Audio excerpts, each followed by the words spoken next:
Apa makna sebenarnya dari ihdinas siratal mustaqim? Taib. Ihdinas siratal mustaqim. Kita lihat tafsiran-tafsiran para ulama di sini. Ada tafsiran dekat, ada tafsiran jauh. Tafsiran dekat itu sesuai dengan tekstual ayatnya. Tafsiran jauh dilihat dari konteks dan qarinah keterkaitannya. Tafsiran dekat, ihdinas siratal mustaqim. Tafsirkan ayat ketujuhnya. Siratal ladzina an'amta 'alaihim ghairil maghdubi 'alaihim waladdallin. Baik, ihdina, ya Allah berikan kami petunjuk. Berikan kami hidayah. As-siratal mustaqim, yang hidayah itu lurus, bening, tidak berbelok. Siratal ladzina an'amta 'alaihim ghairil maghdubi 'alaihim waladdallin. Yang hidayah itu pernah disampaikan dan mendapatkan kenikmatan dari orang-orang sebelum kami, dan dengan itu jagalah kami supaya tidak berbelok ataupun masuk dalam golongan orang-orang tersesat dan orang-orang yang diadab.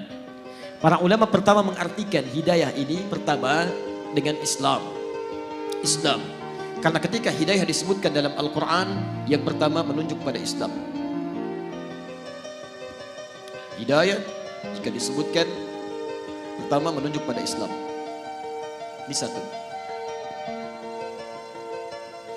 Yang kedua, hidayah juga bisa disebutkan menunjuk pada kekuatan iman. Kekuatan iman. Kalau yang ini belum masuk Islam, maka jadi Islam. Seperti tadi Musa diutus pada Fir'aun, seperti Muhammad SAW diutus pada umat manusia. Kalau yang ini sudah muslim tapi ditambah keimanannya. Contohnya Quran surah ke-18 ayat ke-13, paling kiri di pertengahan. Antum pernah dengar Ashabul Kahfi? Sudah beriman belum? Sudah, lihat ayatnya. Innahum fityatun amanu bi rabbihim. Mereka itu para pemuda yang sudah beriman kepada Rabbnya. Imannya sudah ada. Ketika imannya dijaga dan terus mendekat kepada Allah, wazidnahum huda, kami tambahkan hidayah.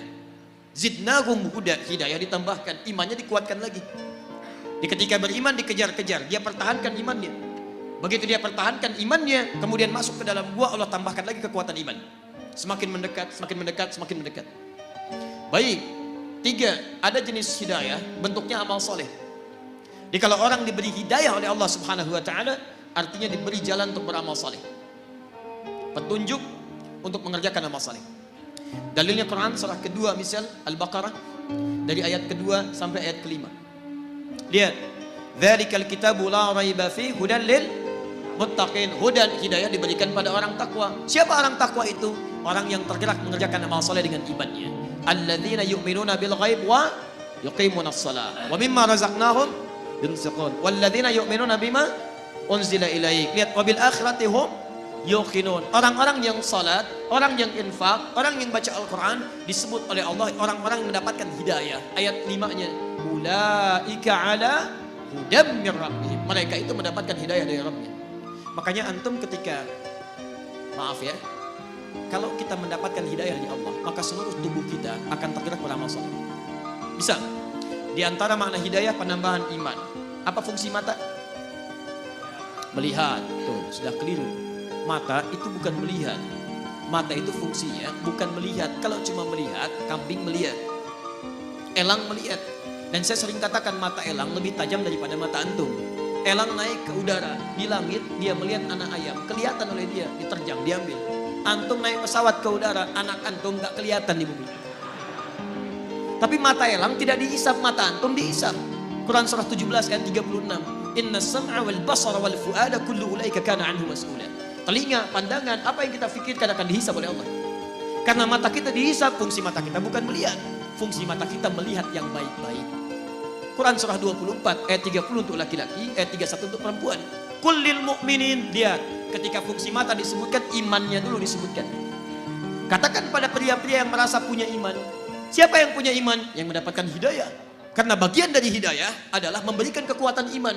Lihat, hidayah masuk lewat mata, iman masuk lewat mata. Ketika iman masuk lewat mata, yaghuddu min absarihim, maka dia akan palingkan dari yang tidak baik menurut Allah.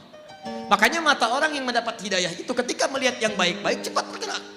Coba lihat, di antara sekian orang yang lewat di jalan, ditampakkan oleh Allah melihat masjid, melihat orang, melihat sekian.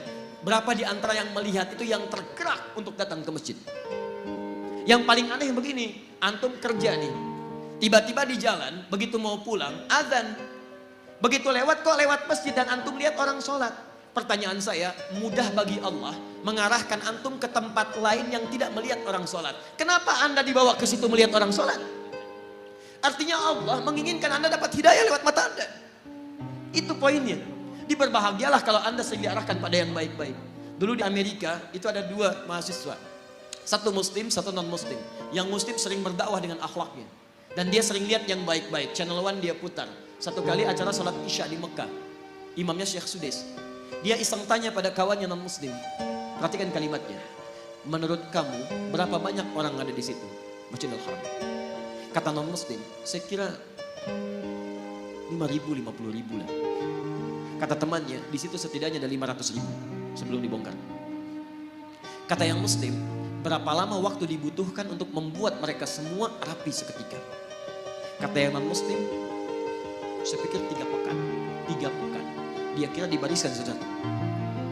Perhatikan kata yang muslim, saya akan tunjukkan pada anda, tidak sampai 5 menit semua baris rapi. Masya Allah.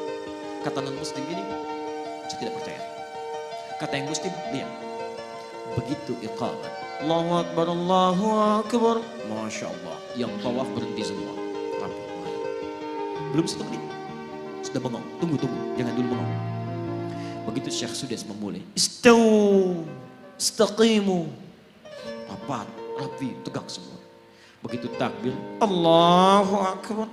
Semua takbir seketika. Rapi. Gak sampai 5 menit. Tiba-tiba hidayah masuk lewat mata. Tuh pertama Islam. Dia berkata, perhatikan perkataannya. Tolong tunjukkan pada saya bagaimana caranya masuk Islam. Karena agama ini bukan buatan manusia. Nonton sholat isya, dapat hidayah, masuk Islam. Yang paling aneh, sudah masuk Islam, diajak sholat isya, gak berangkat. Itu poinnya.